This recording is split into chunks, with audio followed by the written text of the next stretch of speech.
Dobrý den, v tomto videu bych vás rád seznámil s programovacím jazykem Scratch. Je to velice jednoduchý programovací jazyk a výsledky můžou být poměrně zajímavé. Vše, co budeme potřebovat, jsou webový prohlížeč, připojení k internetu a znalost adresy scratch.mit.edu. Na těchto stránkách se můžeme i zaregistrovat. Není to nezbytně nutné, přesto výhoda je v tom, že po registraci máme přístup k profilu, pod který můžeme ukládat všechny své výtvory.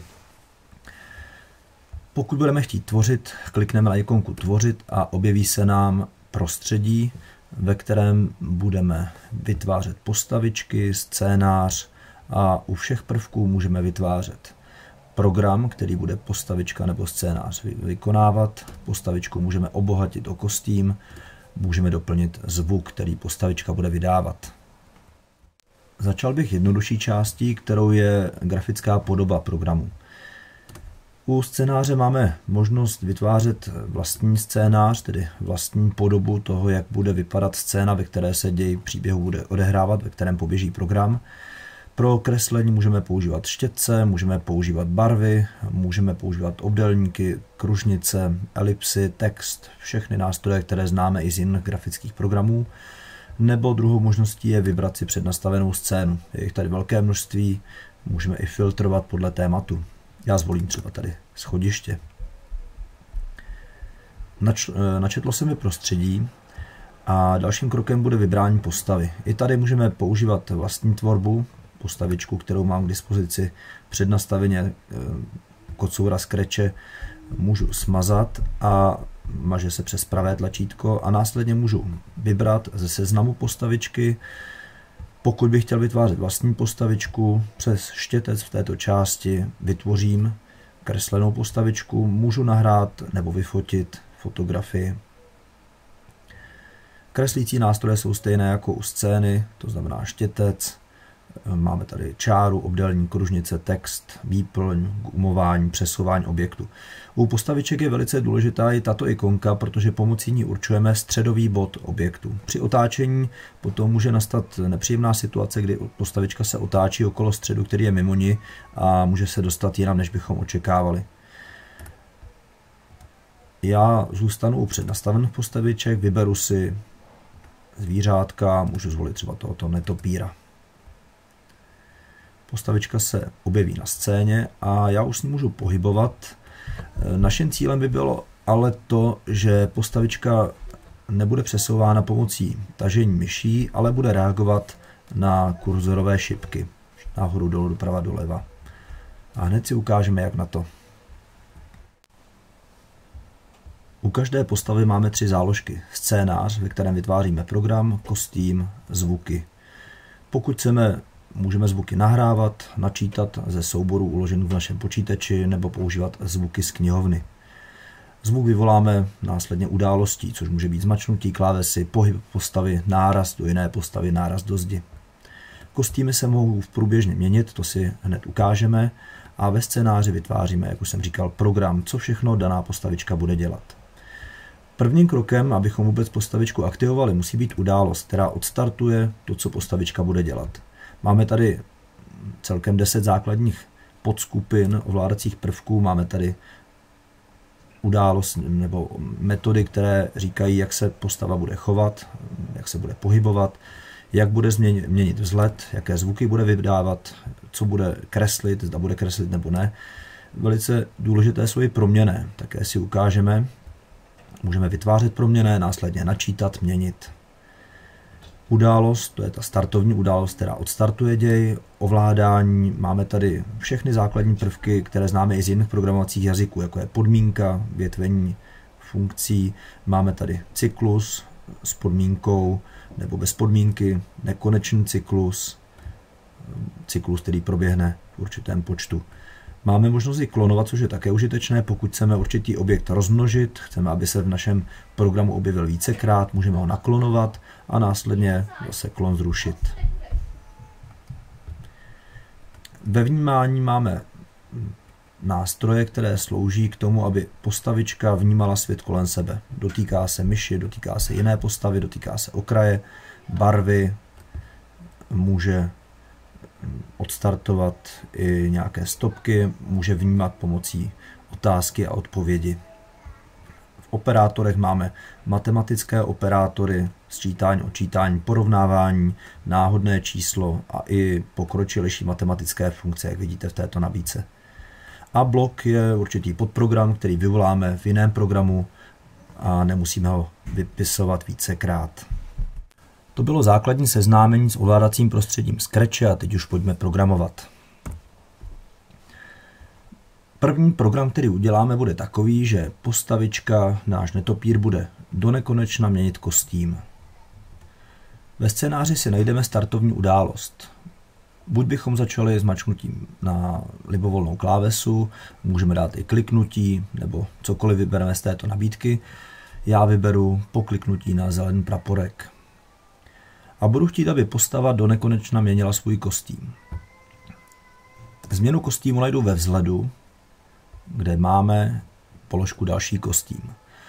Jak už jste mohli vidět, prvky nemusím nějak složitě umisťovat, čistě je uchopím šipkou, myší a přetáhnu na toto prostředí do této části, kde bude vznikat program. Pokud bych chtěl odstranit, vrátím zpátky. Je možné ji kopírovat přes pravé tlačítko, kopírovat a můžu kopírovat nejen do postavy, ale můžu i do jakékoliv jiné postavy. Kdybych měl další postavu, umístím a vznikne kopie v druhé postavě. Prvky spojujeme tak, že uchopíme a zasuneme pod sebe. Prvek se zvýrazní a vzniká spojení. A v tuto chvíli už by program fungoval. Jakmile bych klikl na zelenou šipku, netopír mění kostým. Kostýmy máme dva, křídla nahoře, křídla dole. Jakmile mačkám na zelený praporek, postava mění svůj kostým. Já chci, aby tato změna probíhala automaticky po zmačknutí zeleného praporku, dokud neukončím červenou stopkou. Už víme, jak měnit kostým, už víme, jak odstartovat událostí. Po zmačknutí na praporek kostým měníme pomocí vzhledu. Protože chci, aby celá ta procedura probíhala pořád dokola, musím si vybrat ovládací prvek a opakování dokola. Do opakování dokola umístím to, co se bude stále opakovat a cyklus přisunu k události, která odstartuje děj. Jakmile mačknu, postavička mění do nekonečna kostým. Vidíte, že to probíhá velice rychle, proto ještě doplním prvek čekej a následně postavička bude čekat 1 sekundu. Je to hodně, proto uberu na 0,5 a kostým se bude měnit rychleji. Ještě trošku uberu 0,2. Postavička mává křídly. Tady jsme si ukázali základní způsob, jak se dá programovat. Velice užitečné jsou proměnné. Pokud vím, že údaj o rychlosti mávání křídel budu používat ještě někde jinde, nebo budu chtít mít možnost nastavit rychlost mávání, bylo by ideální vytvořit proměnnou, která by následně byla načtena jako rychlost pohybu křídel. Proměnou udělám tak, že si dojedu na kartu data a dám vytvořit proměnou. Proměna se může jmenovat rychlost. Buď bych vytvořil proměnou pro všechny postavy, nebo jenom pro tuto. V tomto případě můžu zůstat u rychlosti proměnné pouze pro tuto postavičku. Vytvořím proměnou, ta se mi bude i zobrazovat nahoře, pokud bych ji nechtěl zobrazit, skry touto ikonkou.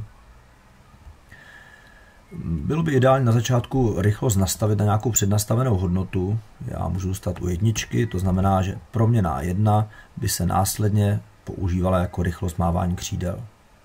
Rychlost bylo nastaveno na 1. Jak docílím toho, aby se proměna aplikovala v tomto cyklu, přetáhnu rychlost, proměnou rychlost a místo hodnoty 0,2 se nastaví rychlost na 1. Bude se čekat vždycky 1 sekundu. Já budu chtít ještě zjistit i tu rychlost dotazem, proto ve vnímání na začátku položím otázku, jakmile zmačknu na zelenou šipku, zeptám se, jak mám být rychlý a odpověď vložím do proměnné. Řeknu, že proměnná rychlost se nastaví na vnímání odpovědi. A tímto způsobem mám možnost na začátku i nastavit, jak rychle budu mávat křídly. Když spustím, nejdříve se mě netopír zeptá, jak má být rychlý. Já mu řeknu třeba 5, potvrdím a teď bych čekal 5 sekund, než vůbec mávne křídly. Vidíte, že je to velice pomalé mávání. Chtěl bych rychlejší, proto znovu mačknu zelenou šipku a ptám se, jak mám být rychlý. Zkusím 2 a už budu čekat 2 sekundy. 1,22, 20, 1,22, 20. Stále je to pomalé, takže zůstanou té jedničky, případně můžu dát i menší hodnotu. Tím jsem vlastně určil proměnnou, která se vložila jako hodnota čekání. Po uplynutí 1 sekundy se dá další kostým. I tady můžu zadávat hodnoty oddělené desetinou tečkou 0,5 a měl bych rychlost ještě nižší. 0,3, potvrdím Enterem a už netopír mává křídly s prodlevou žádná celá 3 sekundy. Pozor, desetinná čárka se zapisuje jako desetinná tečka. Ve stejné části, ve které jsem vytvořil proceduru pro mávání křídel, můžu udělat i procedury pro pohyb pomocí kurzorových šipek. Vyberu si jako startovní událost zmačknutí klávesy dopředu, dozadu, doprava, doleva. Já zvolím pohyb, kdy šipkou nahoru budu pohybovat netopírem dopředu, šipkou dolů, dozadu a pomocí šipek doprava, doleva budu natáčet. Vyberu si tedy šipku nahoru a řeknu, že po zmačknutí šipky nahoru se posune netopír o určitý počet kroků.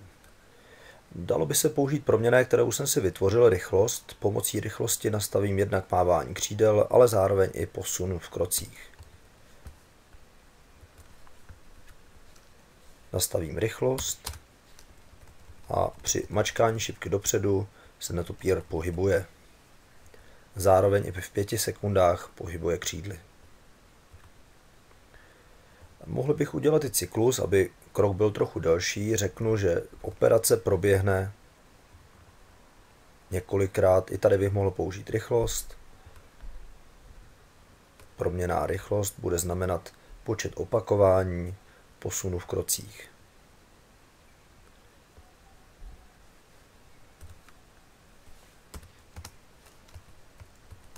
A už vidíme, že netopír se pohybuje rychleji. Protože rychlost mávání křídel budu chtít trošku zvýšit, mohl bych říct, že čekání se vydělí určitou hodnotou, dal bych si operátory, lomeno a místo pouhé rychlosti bych ještě rychlost vydělil třeba hodnotou 10. Pohyb opačným směrem můžu udělat kopírováním předešlé procedury. Co se změní? Změní se šipka, místo nahoru použiju šipku dolů a místo rychlosti budu muset dát zápornou rychlost. Tu vytvořím pomocí operátoru krát, kdy rychlost vynásobím hodnotou -1. Vše by mělo fungovat správně, vyzkouším, dám hodnotu 5, hýbu se dopředu, hýbu se dozadu, křídla mávají. Tady se nabízí možnost použití bloku. Vidíme, že tato část je společná u obou dvou procedur, u mačknutí šipky dolů i u šipky nahoru. Proto vytvořím blok, který se bude jmenovat, jak si vymyslím, třeba posun. A do bloku vložím to, co jsem předtím vytvořil. Blok vyvolám pomocí posunu v části bloky a umístím ho jak posunu dopředu, tak posunu dozadu. Brzy zjistíme, že bude třeba ještě něco doplnit. Posun funguje ale pouze záporným směrem, protože vždycky rychlost násobím hodnotou -1. Jak udělat, abych se pohyboval dopředu i dozadu? Takže vytvořím ještě jednu proměnnou. Vytvořím si další proměnnou, která se může jmenovat parametr. A parametr se bude měnit, možná, že by bylo lepší parametr vytvořit pouze pro tuto postavu.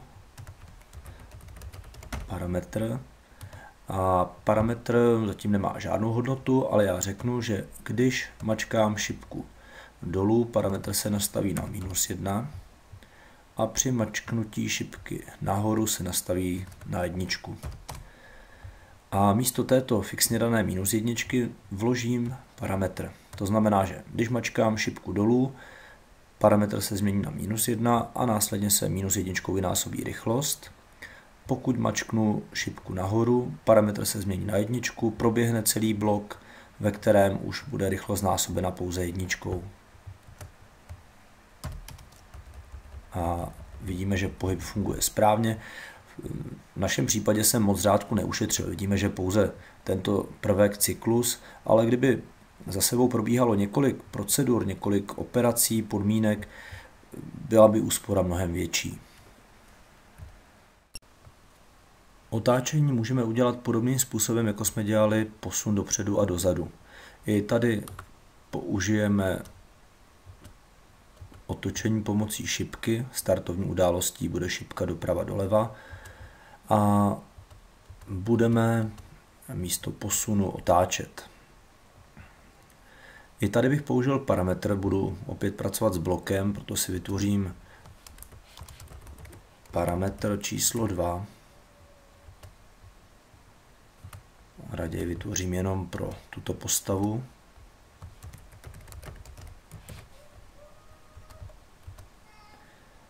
A parametr 2 se při zmačknutí šipky vlevo nastaví na -1. Poté bych vložil blok, který by se mohl jmenovat otoč nebo otočka. Blok otočka bude také obsahovat cyklus, stejně jako posun, s tím rozdílem, že místo posunu provedu otočení.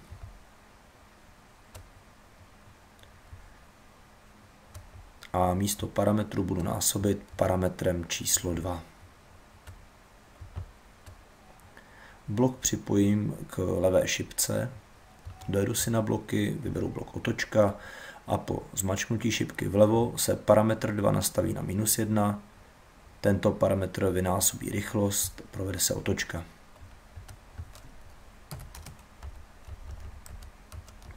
Zatím pouze jedním směrem. Otočku na druhou stranu bych udělal tak, že skopíruju blok pro otočení vlevo, nastavím, že chci používat šipku vpravo a parametr 2 při zmačknutí šipky vpravo bude 1. Zbytek zůstává stejný, v obou dvou případech se načte otočka.